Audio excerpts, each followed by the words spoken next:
Presiden Jokowi akhirnya mengizinkan dana APBN digunakan untuk membiayai proyek kereta cepat Jakarta-Bandung. Berubahnya skema pembiayaan ini menganulir komitmen Presiden yang pernah berjanji kereta cepat Jakarta-Bandung akan dibangun tanpa menggunakan duit negara.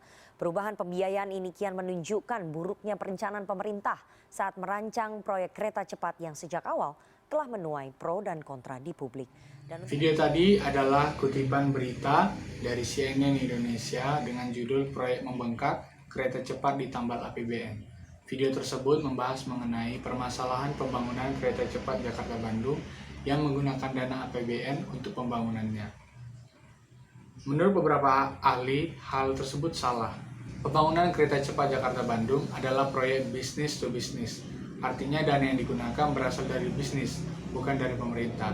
Sementara menurut undang-undang, APBN hanya boleh digunakan untuk rencana pembangunan nasional yang diterbitkan oleh Kementerian PPN bersama dengan DPR RI. Pada masa pemerintahan Bapak Joko Widodo, tahun 2019 hingga tahun 2024, pemerintah telah menerbitkan ada sekitar 41 proyek prioritas atau yang disebut proyek strategis nasional untuk menjadi daya ungkit ekonomi Indonesia. Di antaranya ada destinasi wisata di Indonesia. Salah satu yang sedang naik daun adalah pembangunan sirkuit Mandalika. Kemudian juga ada pembangunan kawasan industri di luar Pulau Jawa. Kemudian ada pembangkit listrik di berbagai daerah dan keamanan laut di Natuna. Dari 41 proyek yang direncanakan, tidak satu pun yang membahas mengenai pembangunan kereta cepat Jakarta-Bandung. Itulah yang menjadi masalah bagi beberapa pihak. Mengapa proyek yang tidak melewati musrenbang tersebut menggunakan dana APBN? Nah, dalam video kali ini kita tidak akan membahas mengenai proyek tersebut, namun kita akan membahas mengenai musrenbang. Musrenbang atau Musyawarah Perencanaan Pembangunan adalah forum antar perlaku dalam rangka menyusun rencana pembangunan nasional dan rencana pembangunan daerah. Hal ini dimulai semenjak diterbitkannya Undang-Undang Nomor 25 Tahun 2004 tentang Sistem Perencanaan Pembangunan Nasional yang diterbitkan oleh Menteri PPN atau Perencanaan Pembangunan Nasional dan Badan Perencanaan Pembangunan Daerah atau Bapeda. Tujuan dari musrenbang adalah menghimpun seluruh suara masyarakat untuk menyatakan pembangunan apa yang perlu dilakukan pertama. Musrenbang harus melewati beberapa tahapan yang bertingkat, dimulai dari musrenbang kelurahan atau desa, kemudian proyek yang disetujui di kelurahan dan desa akan masuk ke musrenbang kecamatan. Nah, kemudian nanti hasil dari musrenbang kecamatan akan dikirimkan ke musrenbang kota atau kabupaten, kemudian ke provinsi, dan terakhir adalah Musyawarah Perencanaan Pembangunan Nasional.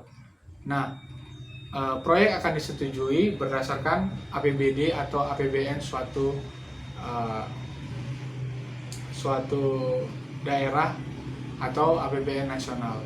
Apabila APBD daerah tidak mencukupi, namun pembangunan ini penting untuk dilakukan dan didukung oleh banyak pihak, maka pembangunan ini akan naik ke tingkat nasional. Sementara hasil musrenbang misalnya kecamatan yang mencukupi untuk APBD provinsi, maka provinsi tersebutlah yang akan membangun proyek tersebut.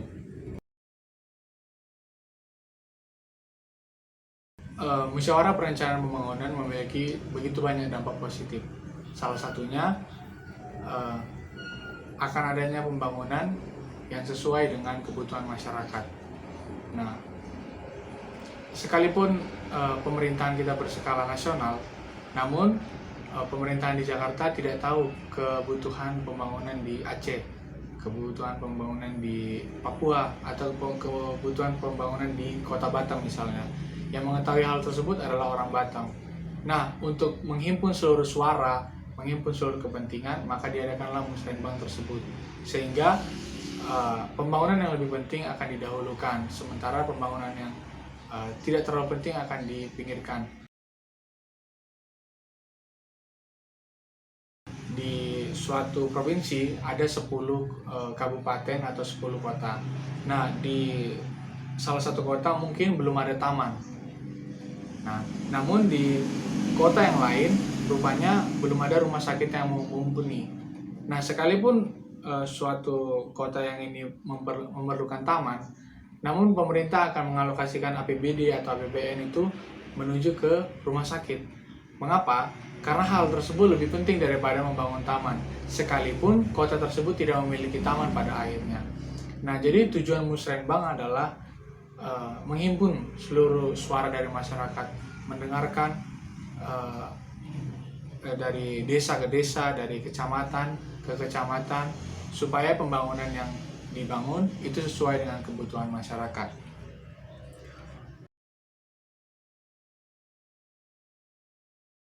Demikianlah pembahasan mengenai Musrenbang atau Musyawarah Perencanaan Pembangunan.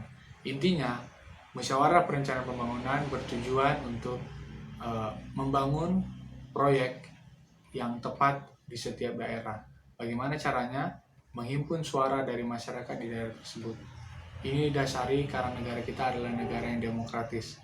Jadi setiap orang berhak untuk menyampaikan suaranya dan berdaulat atas tanah yang dipijakinya. Saya Yusuf Widoyono, terima kasih.